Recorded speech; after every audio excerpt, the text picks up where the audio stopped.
Hello viewers, juice kitchen থেকে আজকে রান্না করব বিফ কারি। গরু মাংস আচ্ছা আমি দিচ্ছি, আগে তেল দিচ্ছি, এখন পেঁয়াজ দিচ্ছি,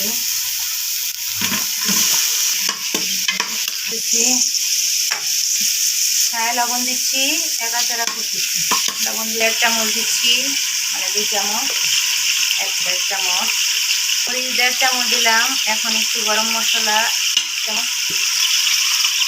1 চামচ, 1.5 চামচ, 1 চামচ দিলাম, 1 চামচ। এখন দিতেছি আদা রসুন, একটু কষাই দিয়ে ডেকে দিলাম। একটু কষানো হলে তারপরে মাংস দিই, একটু কষানোর জন্য একটু ডেকে দিচ্ছি।